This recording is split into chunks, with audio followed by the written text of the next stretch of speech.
اکثر لوگ نماز کیوں نہیں پڑھتے؟ یہ جو بات بتانے لگا ہوں اس پر ذرا غور کیجیے گا۔ ایک دوست نے اپنی نماز شروع کرنے کی وجہ بیان کرتے ہوئے کہا کہ میں بہت آسانی سے نمازی بن گیا۔ پوچھا گیا کیسے، تو بتانے لگا کہ ایک دن میں کلاس میں بیٹھا ہوا تھا اور اسلامیات کا مضمون تھا۔ استاد آئے اور سوال کیا کہ آپ کے خیال میں لوگ نماز کیوں نہیں پڑھتے؟ ایک بچے نے معصومیت سے کہا کہ سر جو لوگ مر گئے ہیں شاید وہ نماز نہیں پڑھتے۔ پھر دوسرے بچے نے معصومیت سے بولا کہ سر جنہیں نماز نہیں آتی شاید وہ نماز نہیں پڑھتے۔ اس کے بعد ایک اور بچے نے کہا کہ سر جو مسلمان نہیں ہیں وہ نماز نہیں پڑھتے۔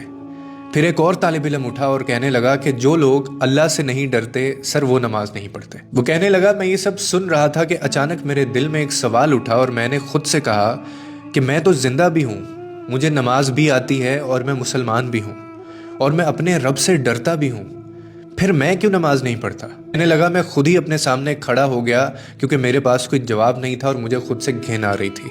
اور پھر میں نے خود سے ایک سوال کیا کہ اگر قبر کی پہلی رات مجھ سے پوچھا گیا کہ تم تو زندہ بھی تھے، تمہیں نماز بھی آتی تھی، تم مسلمان بھی تھے، تم اللہ سے ڈرتے بھی تھے، تو پھر تم نماز کیوں نہیں پڑھتے تھے؟ اس کے بعد پھر میں کیا جواب دوں گا؟ اس نے مزید کہا کہ یہ وہ لمحہ تھا جس نے مجھے ہلا دیا کہ ہم اکثر سمجھتے ہیں کہ ہمارے پاس وقت ہے، ہم بعد میں شروع کر لیں گے، ہم بڑھاپے میں پڑھ لیں گے اور ابھی ہماری زندگی باقی ہے۔